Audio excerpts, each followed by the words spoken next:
Hello, everybody, and thank you so much for joining us tonight. My name is Constance with Mysterious Galaxy. I'm very excited because this Thursday evening we have Kami Garcia and Gabriel Picolo in the house. Yay! And we are celebrating Beast Boy, which I am very excited about. It's a great story that has like the fun supernatural superpower elements, but then also just trying to like make friends and impress people and the things that you just struggle with in life. And I am very excited because as our guest host tonight, we have Jonathan Maberry, who many of you know and is a great friend of the Galaxy. And we recently actually just celebrated his anthology that came out, Don't Turn Out the Lights. And I'm going to go ahead and pass it off to them and let them talk about Beast Boy, the writing process, illustration process, all that good stuff. But two things before I disappear on you, the Vanna White section, as I like to call this. If you look to this part of the screen, that is where you will see the chat, where you guys can chat, talk about whatever you'd like. And when the authors recommend books, we put links to the books over there. And then you will see down below, there are two very important buttons. The best way to support a book, if you ask me, is to buy the book. So there is a buy book, and you can get signed book plate options. It's the green little button down there. And then also there is a ask a question button. Questions are what make events fun. I mean, we're get to connect with the authors, so make sure you put any questions that you have down there. And on that note, I will go ahead and leave you in Jonathan's hands. Have a great event, guys. Bye. Thank you, Jonathan. Hey, guys. It's Jonathan Maberry, writer, comic book writer, novelist, and so on. Here as a host tonight with my good friend Kami Garcia, who we have done a lot of fun projects together, including a pair of X-Files novels where she wrote the Fox Mulder book and I wrote the Dana Scully book. And she's also in my latest anthology, Don't Turn Out the Lights. Kami and I have some history. We were in prison together. It's a sordid story. It goes back years. And Gabriel Picolo, the artist for her latest graphic novel, who I'm meeting for the first time, and it's a pleasure because I feel like I know you from having read your work. I mean, I haven't seen your work. The Raven book and, of course, the Beast Boy book, which is fantastic. So real quick, for those who are not as familiar with this series of books and why these are original graphic novels and not comics, Kami, can you talk about how you got involved with DC and this project? So, kind of like when, like you, I have many friends who get me involved in stuff. My friend Danielle Page, who did Mirror Tidebreaker, actually introduced me to DC. They were, they wanted to talk to me. They were looking for novelists to work on, for me, YA. They're also doing middle grade. And they basically want to take their characters and have people kind of reimagine them and focus more on like the teens rather than the powers, kind of like teens that happen to have powers versus like superheroes. So first I pitched, I said, oh, I could do, I named some villains. They were like, no, we're not doing that. So then they asked me about, they said like, well, what about like Supergirl? And I was like, that's not my speed. Jonathan and I are in the horror writers together. So I was like, no Supergirl. And so then when they said Teen Titans and like Raven, half demon, I was like, this is totally, this is right up my alley. And I had seen Gabriel's work online, and he was like my dream artist, and they didn't even show it to me. But the minute I said like, I'd really love like something like this, and I showed them Gabriel's work, they're like, oh, we've seen this guy's work online. He's really good. And I kind of thought like they would be like, I'll try to find someone like that, because most big companies aren't, don't want to jump in and work with somebody, young they haven't hired before. But they were like, we'll talk to him and see if he's interested. And I was super excited. Now, Gabriel, when you got the call or you got the message from DC Comics, what was your reaction? I couldn't believe that they were contacting me to work for them, because I sent my portfolio to them a year before. That was 2016, and I got rejected because I was still very inexperienced. I still didn't have the experience with comics. So a year later, I started doing this series of the Teen Titans wearing casual clothes, behaving more like teenagers and less like superheroes. I started posting that online. That went viral, and at the end of that year, was when DC first contacted me via email to work for them. So that was pretty wild. Having read both Raven and Beast Boy, I'm very surprised that you are as new to this as you are, Gabriel, because it's a very sophisticated visual storytelling. For those who don't know comics as well, the writer does write the script, and we give it to the artist with some art direction. But for the artist to interpret that and make it, to have the characters act and have their expressions and their body language be believable, that's a pretty sophisticated skill set. So, Gabriel, how did you work with Kami? I mean, what was the process of working with her to create such a visually appropriate model that combined your skills and hers? What was the process? I've done web comics before working on this book, but I still didn't have the experience to work on a published work. The book has so many pages, so it's way longer than anything I've ever published online. So DC put me in contact with a layout artist. The layout artist, they kind of set the very early stage of the work. Like they basically draw stick figures so that I know where to put my pencils and my inks on top of it. So I know where to put my art on top of it. And I pretty much relied on that on our first book on Raven, because I was still learning how to work on those pages. But then on Beast Boy, I got much more comfortable making changes on the layouts and sometimes even starting them from scratch. Nice. And that was it Rob Haynes? Rob Haynes is boy. John Samavera and Emma Kubert were the layout team on Raven. On Raven, yeah. Nice. Now, Kami, you have a third one coming up, which I've already seen pre-orders for. May already have pre-ordered it. So for this series, I mean, did you envision it as a trilogy, or did you start with Raven and then, based on its success, because it got pretty popular pretty fast, what was the process for you to go to Beast Boy and then for the next one? I pitched it as a series. So I pitched origin stories for different Titans, and then I pitched a Beast Boy Loves Raven book that ended up morphing into something really different, because now that, like, once I knew Gabriel, I knew exactly like what we should do with it. In the beginning, it was kind of like a funny, like, oh, we could do this.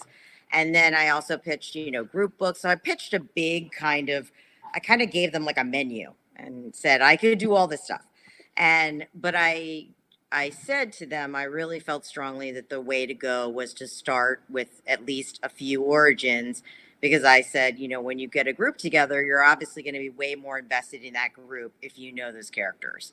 Right. And they asked, like, who would you want to start with? And I said, Beast Boy and Raven are my favorite, but Raven's like my absolute favorite. And also she's very in my wheelhouse. She's kind of dark and broody. I knew I'd get to do a demon. And so we started there, and the process was pretty easy for me, of like the skill of learning to write a graphic novel, just because I'm very visual, and the way I write is very kind of plot and dialogue focused, which is basically what you do with the script. But the trick was learning how to work with the artist. And Brian Michael Bendis, who did Spider-Verse, he was at DC and he did this talk, and he was saying your script is like a letter to your artist. It's not for the editor. It's literally for you to communicate what you're envisioning, so your artist can take, their bag of tricks and make this amazing sequential storytelling. So and my scripts, I also do an adult series for DC Black Label, a Joker Harley series. And like my scripts are totally different for that, because I know Gabriel. So I literally write the scripts, for example, I'll describe the background a lot and give him a lot of visual references for that. But if it's like an emotion, I'll be like, oh, they're flirting and, they give each other the look. And like, that's all I have to say. And Gabriel will do, he'll turn it into a whole sequence.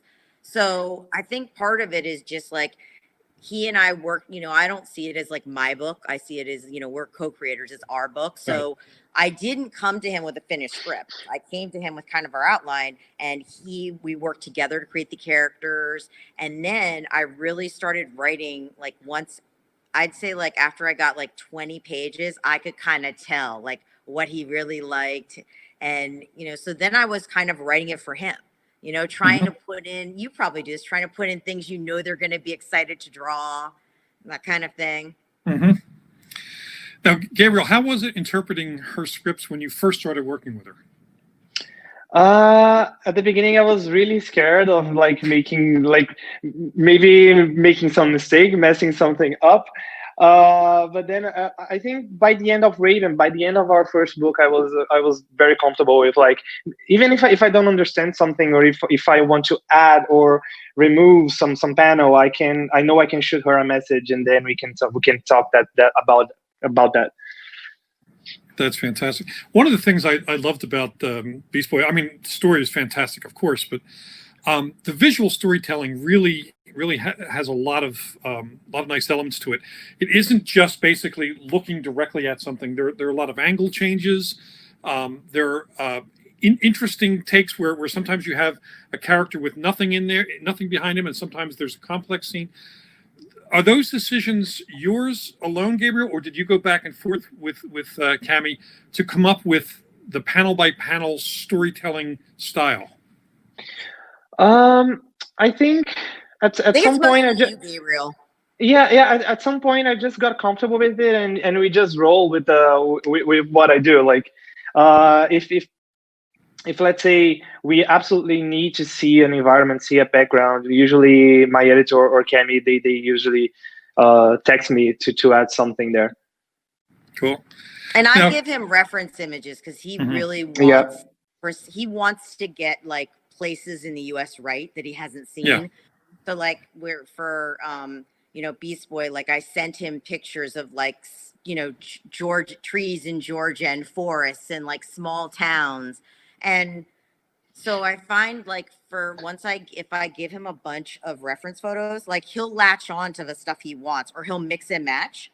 But I never say like I try not to be too prescriptive. Like I never say like, if I need to see something, like I'll say something like, for example, there's a double page spread that I love. It has a snake in it. And there's a tank, and a lot of times I have a friend who had a big snake, you put like weights on top of the tank to keep the snake from like escaping. And I had said to Gabriel, like, I kind of just said, we're in a lab, like a college kind of like bio lab. And I said, but we need to have, a tank, and it's really important that we see that there's weights. So like sometimes I'll stress that something has to be in the panel. Yeah. And so if I do that, he'll put it in there. But what I don't say is like, there's a window, there's a moon. Like he comes up with all that. And I find that like, he's really good at knowing, like sometimes he'll like put something really cool in there, and then you'll have a panel where you just see somebody's face and there's no background, because it's like he can tell when we need like a little breathing space. Cool. Now, one of the things about this whole series of books that DC Comics is putting out is they're not basically punch 'em up stories. They're not, superhero, supervillain combat stories. They go deep into character development. There's a ton of character development in this book. So considering that the expectation of the reader is going to be the standard comic book action sequence, how did you, when you started writing this, how did you feel like you were going to take the reader to that place so they understand why it's about character?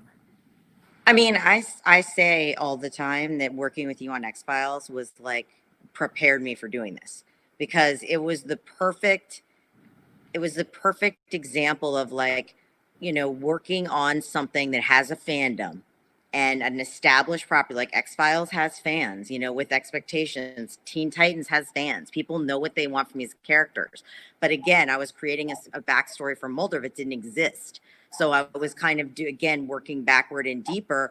And for me, the thing I learned with X-Files, the real key was, if I love the character, if I'm a fan and I respect that character, and I kind of find the essence of what's important about the character, then I can add more stuff.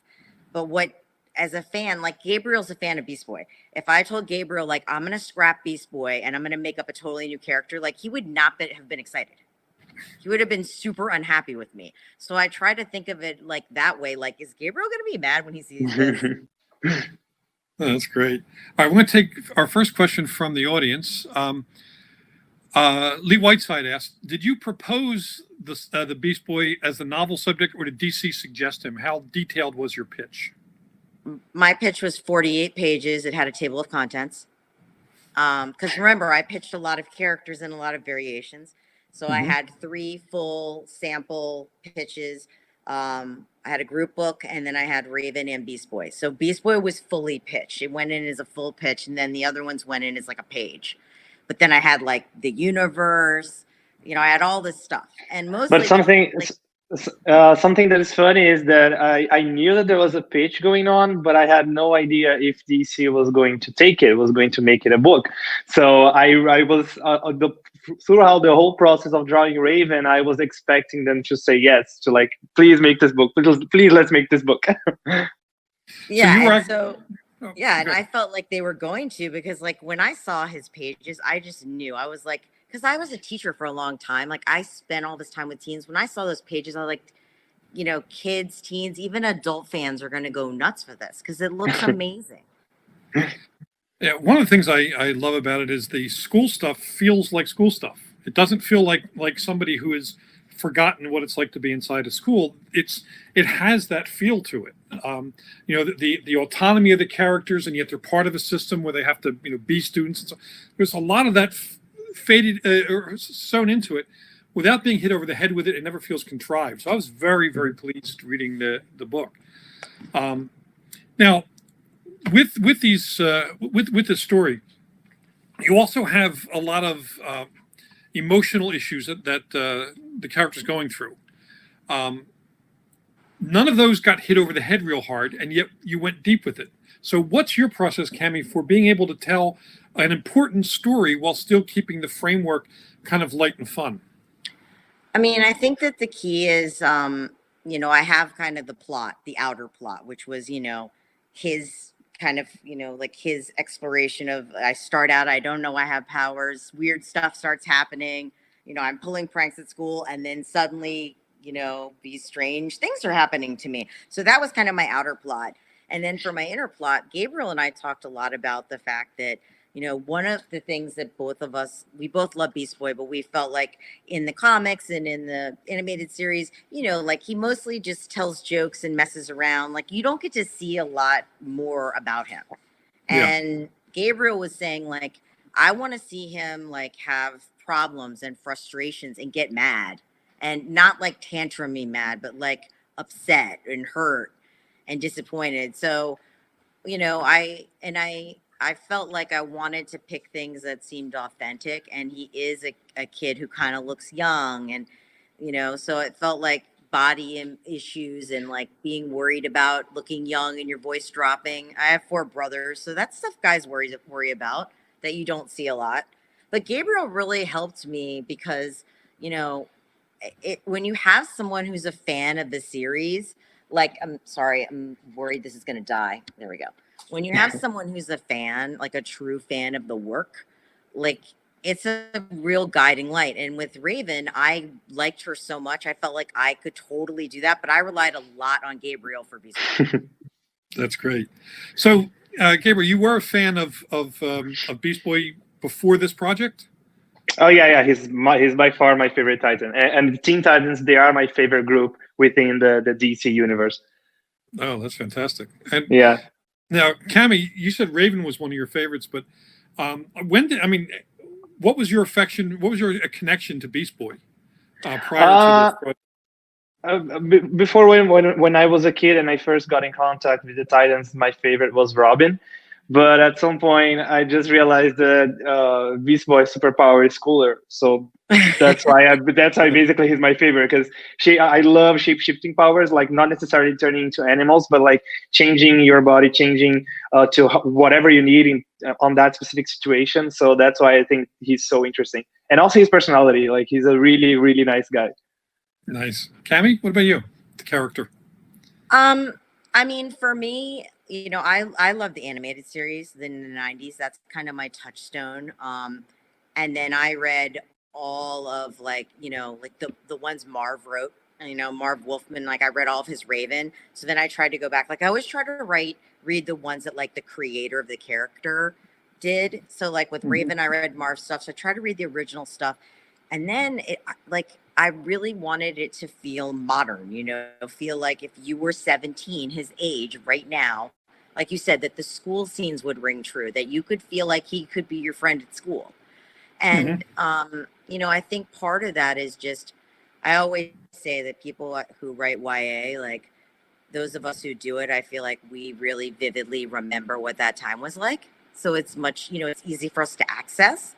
And so I really thought about, I mean, you know, I have brothers and I remember like my brothers worrying about like if they were tall enough, if they were big enough, like, you know, if they looked old enough, if girls were going to think they were cute. Like, so I kind of, since Beast Boy's sweet, I wanted him to, you know, be a little self-conscious. And like Gabriel points out, you know, he's kind of like clumsy sometimes and like, you know, tripping and falling. And so Gabriel gave him like big feet and big sneakers and made him kind of, you know, like he's gregarious and sweet and funny, but he's also a little awkward. And I think that's part of his charm. Oh, it's definitely part of the charm of the character, no question. We have a question from Tiffany Dang. What was it, this is for you, Kami, what was it to like working in this format as opposed to a traditional YA novel narrative? I mean, I like it better because the truth is I really like story and I like dialogue and I like character stuff. I don't like transitions. I don't like getting people from place to place. And in this, Gabriel does that. You know, I just say, you know, cut, now they're going in the woods. And suddenly Gabriel makes them go into the woods. So, and I love dialogue, you know, like, and you know, I'm, you know, nothing that I've sold, but like I've done some secret kind of like, you know, pilots and stuff. So I'm very used to like a script format. And I just think that I write lean also. Like I'm not the kind of writer that they cut anything out of my novels. You know, when I write alone, they're like, okay, let's add some stuff here.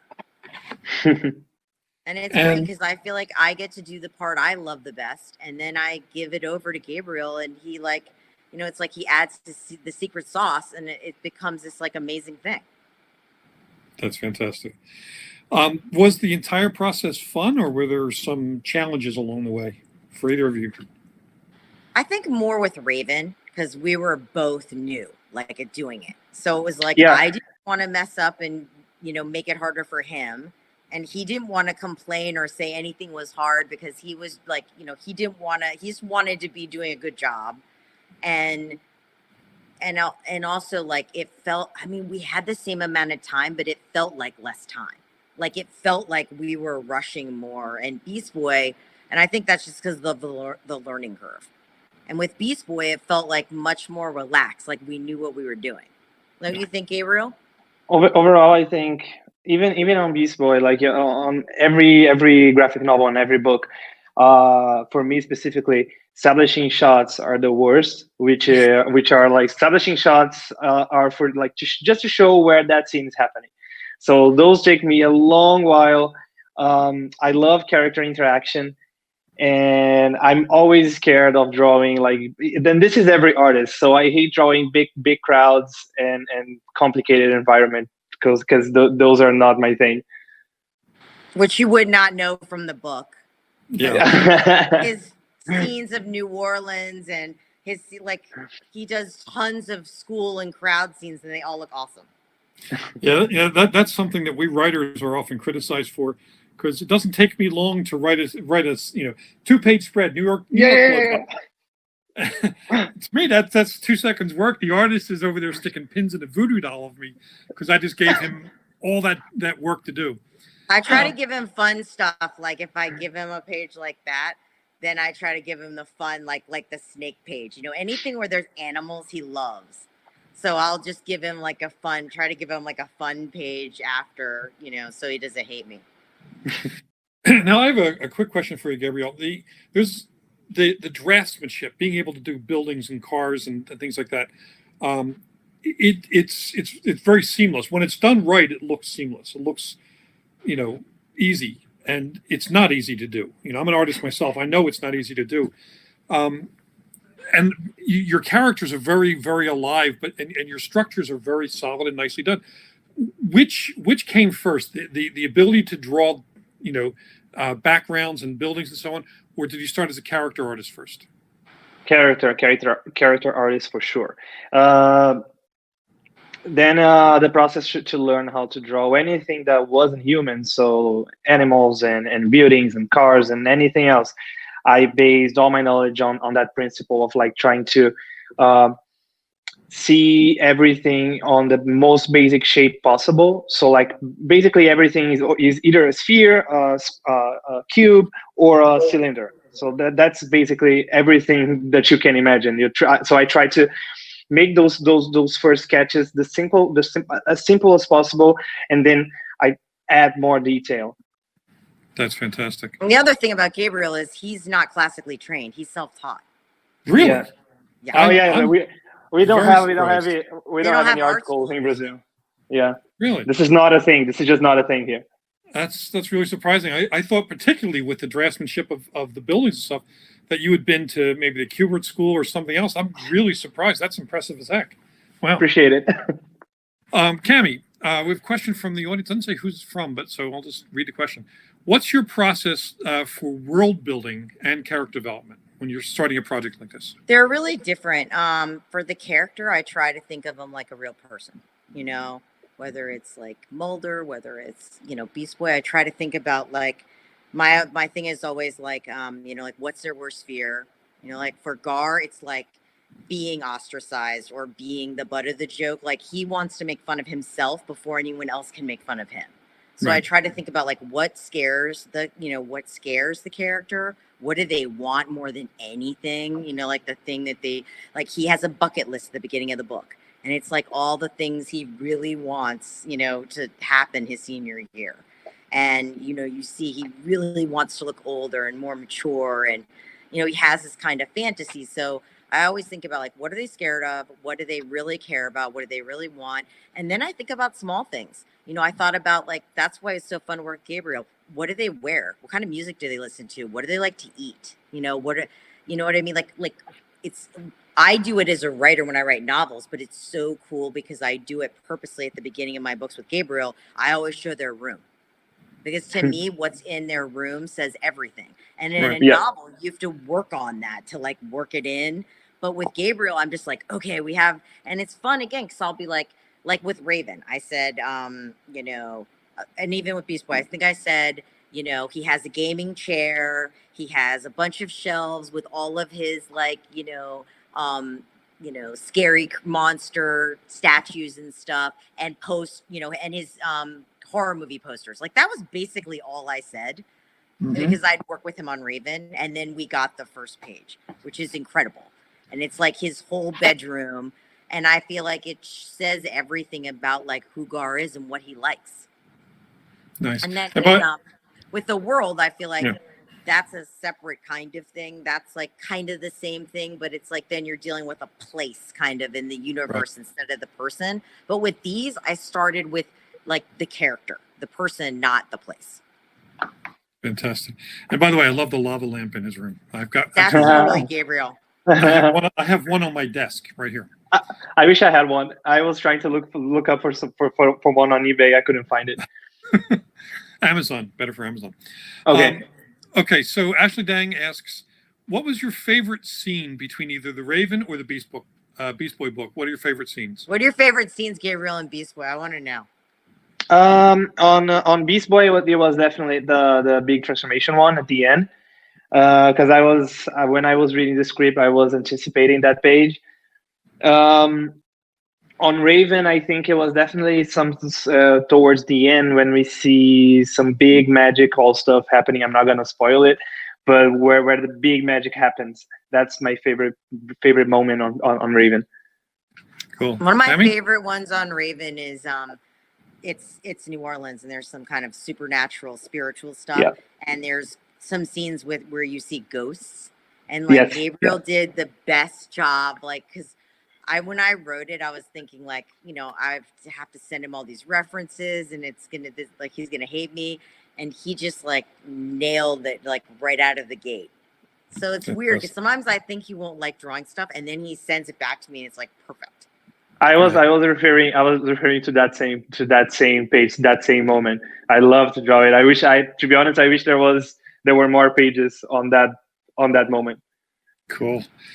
Stacy Canova asks, is there an animal you want to have Gar either interact with or turn into that you haven't yet had a chance to do?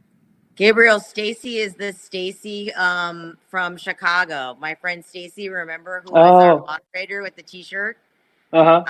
So I actually asked Gabriel the same question because we're doing the next book in the series is Beast Boy Loves Raven. There's a preview at the end of Beast Boy in there. And so I even said to Gabriel, like, what are some animals you really like that we haven't done so far? So for me, I think the biggest one, the one that comes on top of my head is 100% T-Rex. But it's super hard to fit on a scene because it's going to destroy everything. Second place, I think it will be a cheetah, and then third place will be maybe an albatross because of the big wings. I love it. Beautiful. Kami, do you have any monsters, any animals you plan to throw at him that? I mean, I was excited for the bear because I knew the bear was great. Yeah, bear pretty cool. Yeah. I mean, I love any cats. I love tigers, lions, cheetah, like any big cat. I also threw at him, not necessarily as a transformation. Beast Boy has a friend, a little pet that he gets in this book, who is a small capuchin monkey. And I knew Gabriel could draw a monkey, but he had mostly drawn apes, like huge monkeys. And so I sent him the picture before I did it and said, like, what do you think? Like, are you okay with this? He's like, that's cute. That's a cute monkey. Like, and he said it might be hard to draw, but he's so cute in the book. Like, Gabriel just made him so adorable, and he has such a cool personality. Like, everyone who reads the book is like, he's my favorite character now. He's a pretty adorable character. Because he has like little human features and expressions. Yep. So we have another question here, actually. Matthew Berger asks, what's your favorite part about doing intellectual property work? For those who are watching intellectual... Yeah. What's your favorite about doing like other people's characters? Yeah, but let me just explain to the audience. Intellectual properties are a license in which you write somebody else's world. Like, they're writing characters created by someone else, and we did an X-Files thing created by someone else. Intellectual property. So what is your favorite part about doing work in that world? And let both of you answer that one. I think it's fun to play in someone else's sandbox. Like, you already know what you're getting. Like, you like the thing. Sometimes when I'm writing my own work, I don't see my own work as like amazing. I see it as like terrible most of the time when I'm creating stuff from scratch, especially the draft. I'm like, oh. So like, in a way, it's really freeing because if I already know I like the X-Files, I already know I like DC characters, then I'm like, oh, this is going to be fun. And in a way, I think, I think it's kind of the same way I feel about collaborating. Like, when I pick a collaborator, I pick someone whose work I admire, so I know I'm going to think that person's amazing. So, like, I think the book's amazing because half the book is Gabriel, like, actually more than half the book. You know what I mean? Like, his work is reflected in the book, so I see the book as amazing. And I feel like that's kind of the way I see it. If I pick a character I like, I already think part of it's great. So it helps, like, the writer's self-doubt a little bit. Yeah, I think it's pretty much the same. Like, I like working on characters on other characters' IPs because, like Kami said, you already know what you're getting, and adding my own vision to it is, I think, it's easier than doing something from scratch. Cool. Now, we have a question that actually ties into something.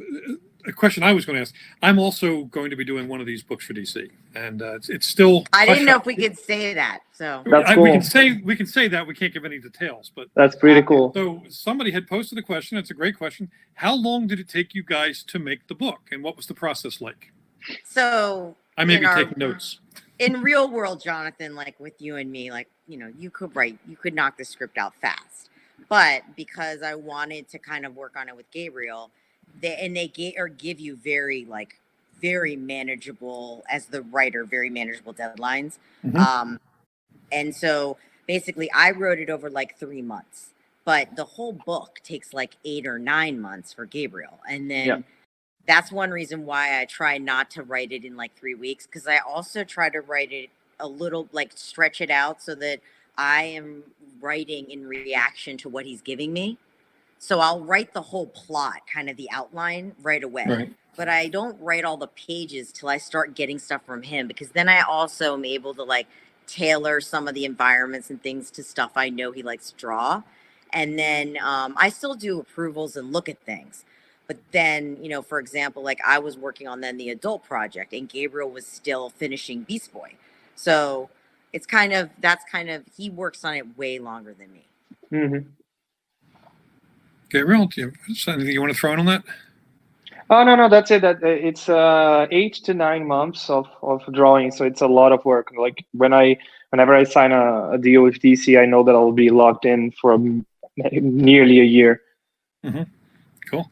And now the book has a very particular, this series has a very particular visual style, not just in the artwork and panel layout, but also in the color palette. And I know you worked with, was it David Calderon? David Calderon. Yeah. On that, and you know he's a very well-known colorist. What was your input into the color palette that you used throughout the books? We had a lot. In the beginning, Michelle Wells, who's the VP of the line, was also our editor on the first book.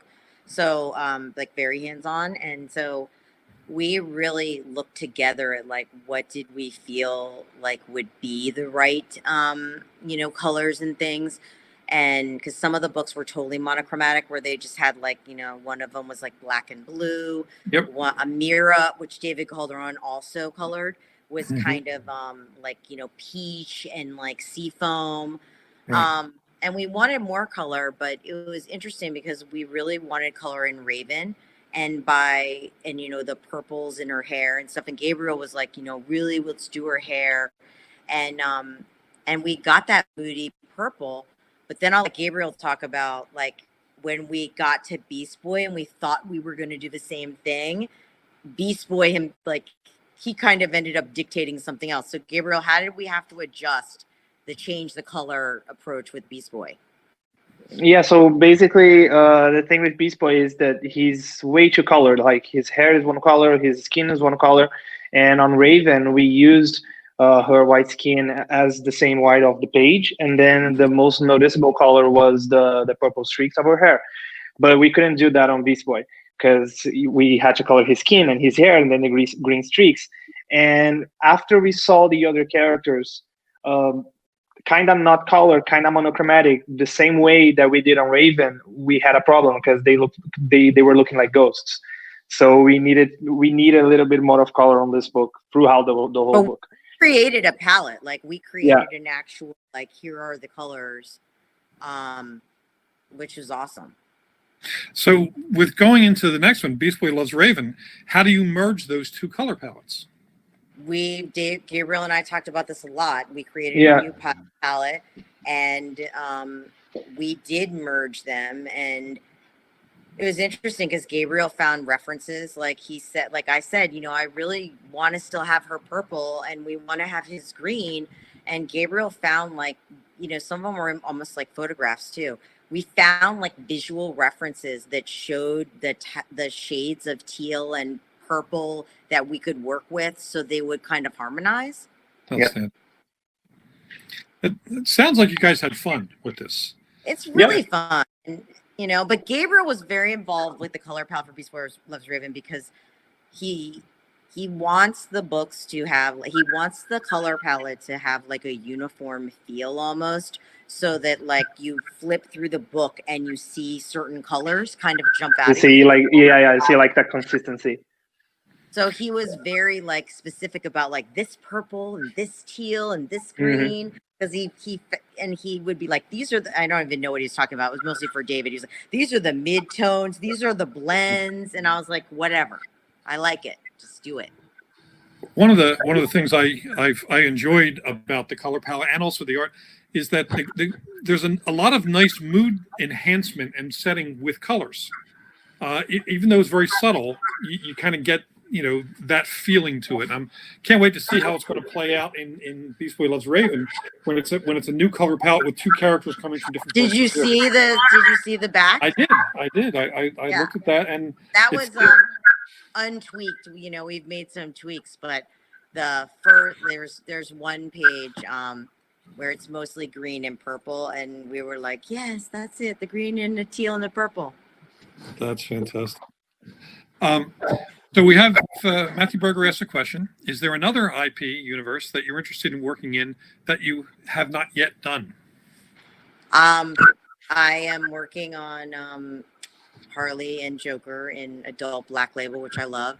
And then I have also another not Teen Titans project with DC that's not announced yet, that I can't say. But I always say if it wasn't DC, like, this, Jonathan, my all-time favorite is Buffy. Yeah. Like, I'm like Buffy my dogs are named Spike and Oz. I'm like Buffy all the way. I am actually one episode away from ending season 3 of a complete rewatch of Buffy. Oh, I was like, you must be rewatching because I know you've seen Buffy. Yeah. Now, one of the fun things I noticed with the way you handled Gar is that it's a nice little echo of Xander without being a copy of Xander. It has that same emotional insecurity with humor as a defense, and that's really hard. I didn't even think about that, but you're right. Like that kind of tone. Yeah, but it's hard to get right without overselling it, and it's a very subtle hand in the writing. I'm very, very impressed with the writing in this. Thank you. It was very hard because, as you know, I do dark better than I do funny. But you can go real dark. I go really dark, but I feel like it's so funny because Gabriel doesn't know that side of me at all, because I don't give him anything like that level of dark. Whereas my Joker artists are like, before they read it, they were like, YA? And I was like, yeah, YA. My problem is it's like very dark or it's like YA. I'm not really good at the in-between. But I think that the key is, like I said, it's one of the reasons why I'm glad I didn't write the entire like script before Gabriel started working, because once I saw his Gar and I saw some of the pages, like, for example, in the beginning, Gar's in his bathroom, brushing his teeth and checking himself out. And it's like, when I saw those scenes, it sets a tone. When Gar, decides, it says it on the back, he decides to kind of do this kind of YouTube stunt. And it's like, when I saw Gabriel draw him doing that first kind of set of things, it really made him feel like a real person.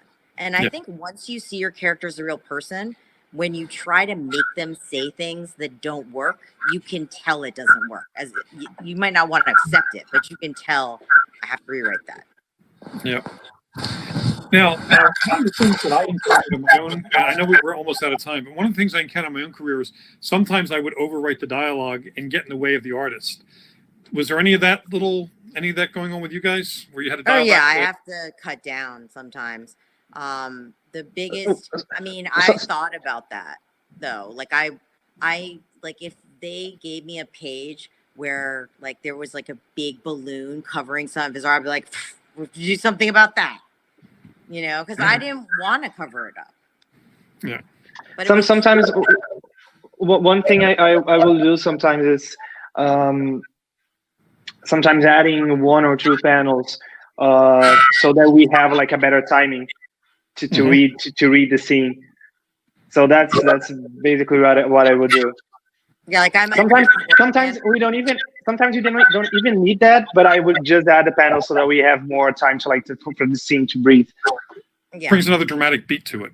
Yeah, also he doesn't crowd like if sometimes I'll have 4 panels and maybe 2 people are talking in number 4, and he might turn it into 5 because he really wants to focus on the expression and have a little room for the balloon and not have them crowded. So he'll separate the 2 people into 2 panels that are talking to each other.